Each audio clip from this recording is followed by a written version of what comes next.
We're now at El Tajin, Veracruz, and we'll go inside and look at these very unique ruins from the period approximately 800 AD to I think about 1100 AD. Okay, we're approaching the Plaza del Oro group of 4 large structures, and I'll talk more about them once we get inside this plaza.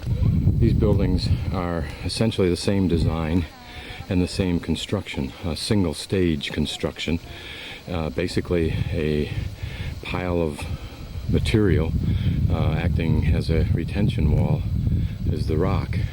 What is interesting is that the stairways, which are quite large, always have the platforms there. That's the first time that I've seen those. The niches that you see in the wall is what Tajin is known for, and we'll see that more so in an earlier temple. In spite of the rudiment construction of 3 of these, the one that has the niches actually was a 3-stage construction. This still must have been an imposing central square, particularly with some kind of temple on top.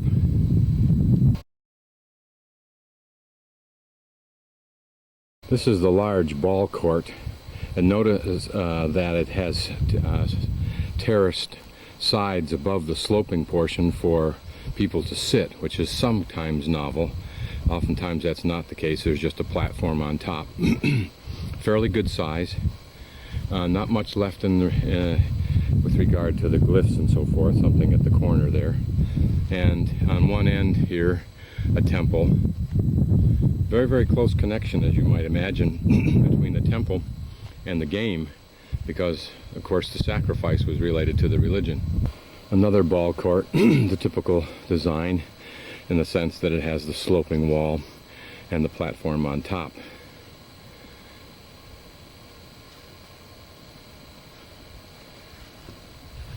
This is one of the central panels, and its apparent purpose is to point out the purpose of the game. And the purpose of the game is success in the game against the blood of the sacrificed player. It's a pretty blunt and simple purpose. This one is also unique because, number one, the high walls. These seem probably at least another 1.5 feet higher. And then also the stepped slope area. Instead of being a sloped ball area, it is a spectator bleachers, if you will.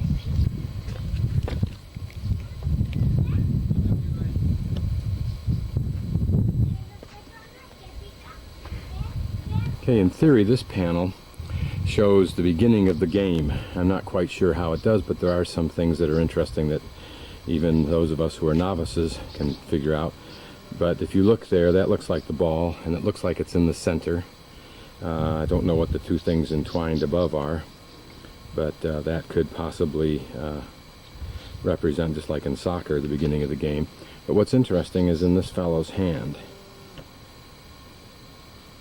That is the shape of the obsidian sacrificial knife. If this is the beginning of the game, that was a pretty clear indication of the consequence of how it was played.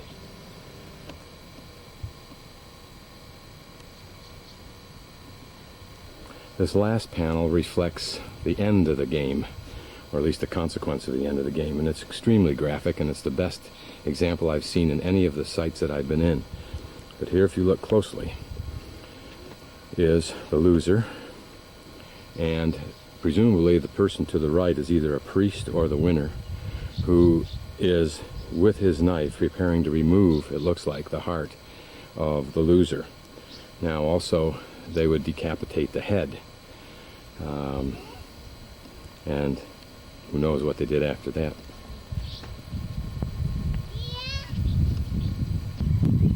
Watching these folks walk down through here, you can get a sense of the dimension of this. It's probably longer than a basketball court, but not as wide.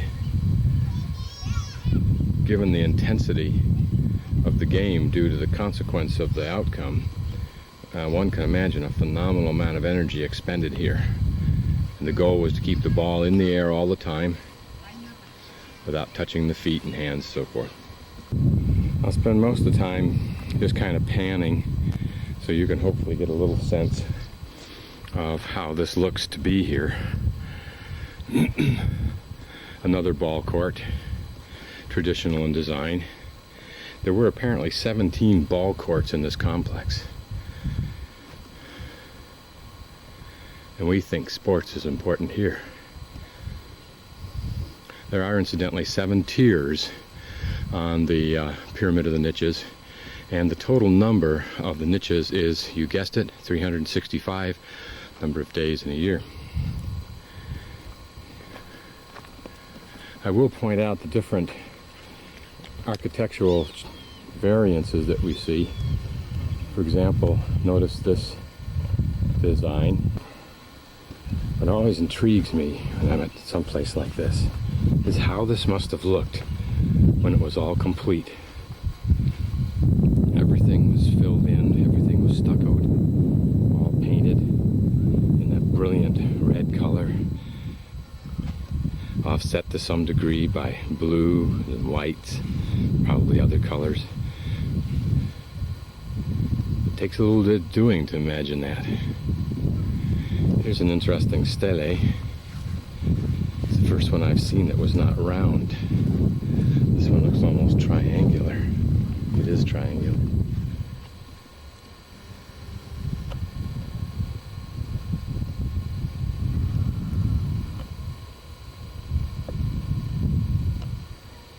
One can imagine some kind of ceremony on that central altar in the middle of this complex of buildings, with perhaps priests and other dignitaries arrayed on the stairs, all about to watch.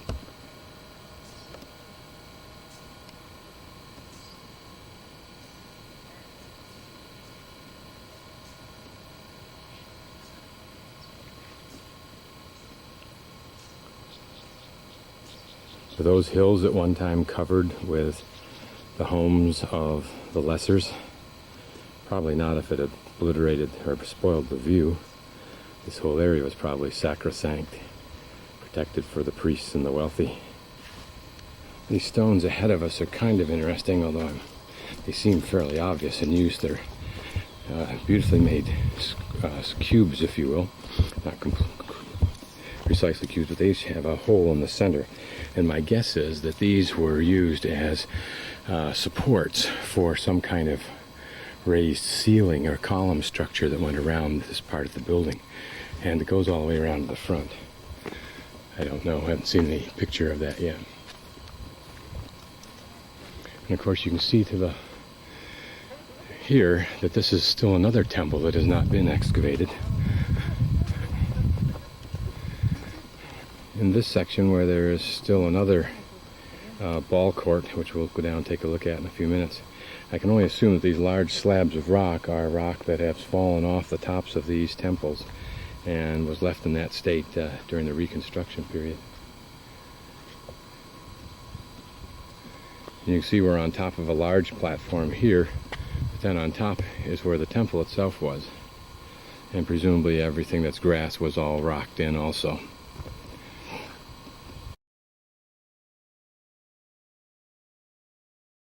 This is the Tajin Chico group, which was the site of the ruling class and the elite's living quarters, which initially in the design of this entire complex, in other words the entire ruin site, it was supposed to be that the wealthy would live at varying heights relative to the different levels of the elite.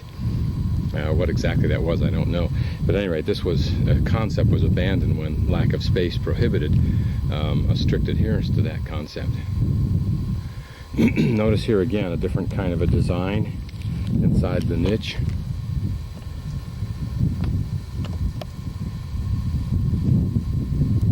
It's still another kind of design here, and I'm just showing these for curiosity. There's nothing important about it. I mean, except if you're an archaeologist, then maybe there is something important about it, but not for us. Here's another design, and I think this one's rather important because you have seen it in one different form than this and hated it, as all from the 20th century have.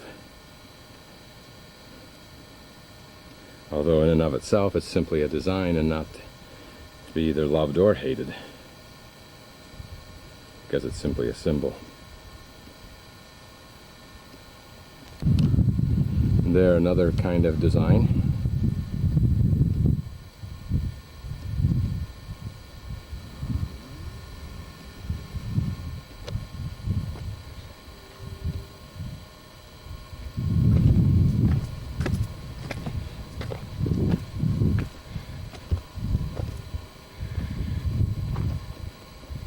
This hallway probably would not have been exposed to the majority of people, perhaps only to the priests who operated within this building. And from their temple, able to look down on the main complex that you see far ahead of us. But imagine the incredible amount of labor necessary to build these things. This is what continues to astound me. The one thing that seems to be missing throughout much of these structures here is the classic Mayan arch, although here we have something that resembles it, but it doesn't look like it's structurally doing very much, although it is an arch.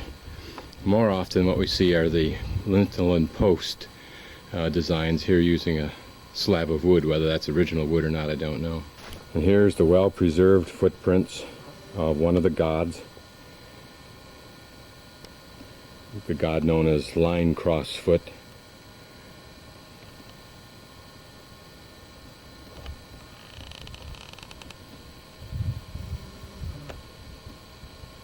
Now I have no idea what this stairway area here was. Maybe.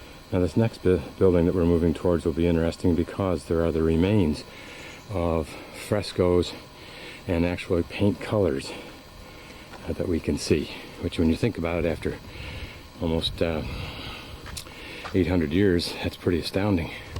Now immediately in front of us is some blue and some gold. At least that's what they look like now. Certainly it was blue before, but there's some yellow on the back. Let's see if this camera will focus on that. This gives you somewhat of a hint of what this might have looked like. If I'm correct, back in there, there are some greens, some reds, some blues, some yellow, gold. But imagine them as brilliant colors.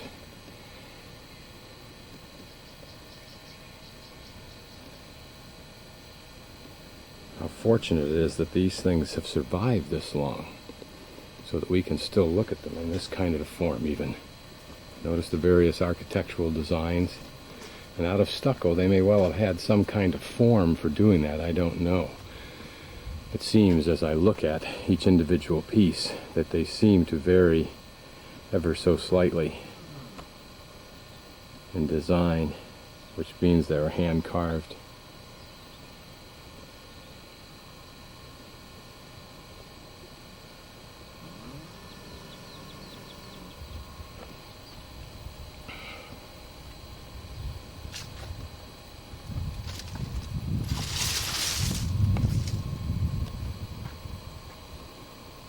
It must have been a magnificent display of color to see all of these buildings shining in the sun with the green forest background. It must have been astounding. This building is interesting because I'm not sure if it was a building or a platform, but you can see its dimension here. Inside is kind of like a plaza that's down at about the level of the top of the first slanted rock. And then this configuration you see wraps back into the jungle and then comes back inside of itself here. What its purpose was, I don't really know. But interesting design also. This foot or base, if you will, that's sloped outward. And again, the ubiquitous niches of Tajin.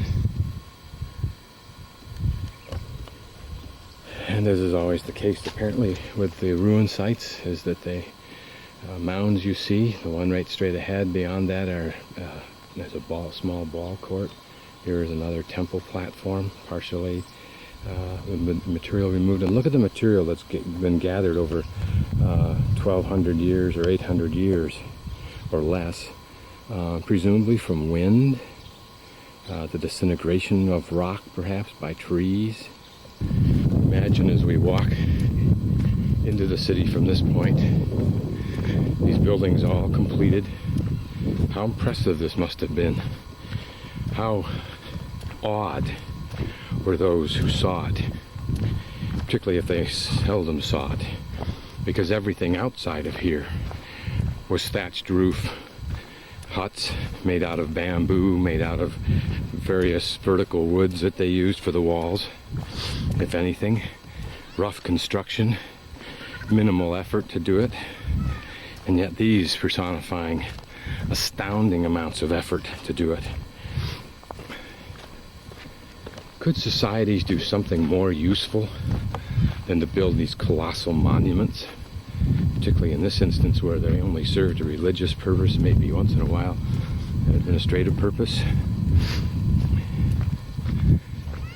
In our society, of course, the United States, and most first world nations, everything better have an economic purpose, or the odds are you won't get anybody with money to justify investing it.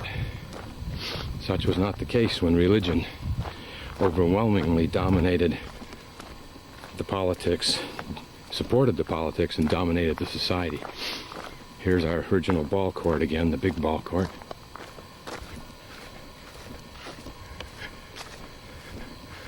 This almost appears to be twin temples.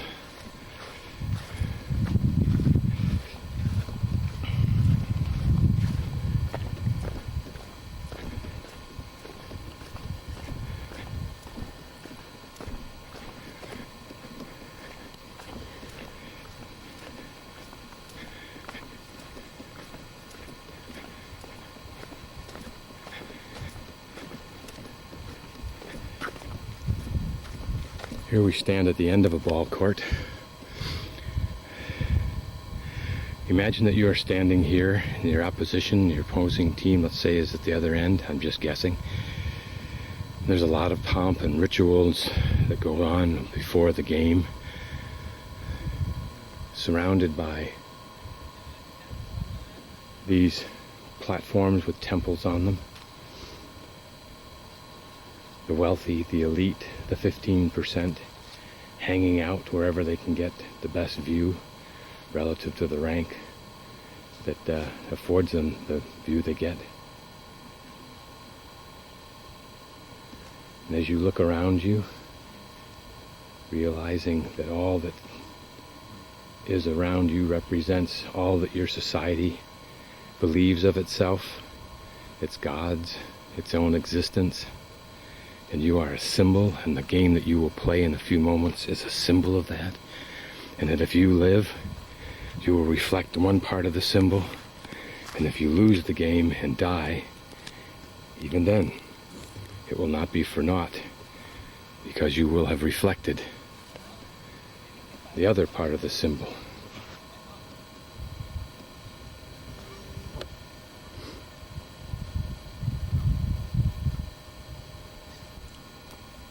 Look at the beauty of this design.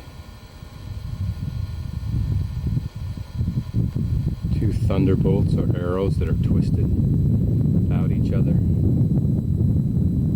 underneath a ring, and then two something or others that go underneath that yet above the ring. Here again you can see the thickness as well as the layers of stucco that were overlaid the top. In fact, there's 1, 2, 3, and then a thin one at the end. You wonder whether these were just successively laid on over the centuries. I suspect that was probably the case, since a good stucco job the first time is adequate. Oh, a stucco expert today will put on a thin scree coat over a wire mesh. Somewhat interesting about this stone here is that it's probably man-made. I think it's made from stucco and volcanic rock, plus the chips from that which has perhaps fallen off the old wall, because you can see the colorations there.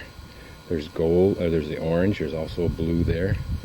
So that's an interesting thing to some degree, the recycling of material.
These, to my knowledge, are not visible yet.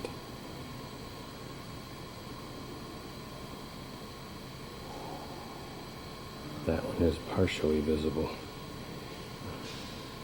The right-hand wall closest to us to the right, and part of the far wall. The rest of it disappears to the left into the jungle. It's interesting that this one temple is offset. In fact, neither of the temples, and none of the temples, literally fit a perfect rectangular square. Anybody care to guess what these two long mounds are here? And the one at the end? This top building is called the Building of the Columns because the columns found in front, and which are behind me now, celebrated the great ruler 13 Rabbit.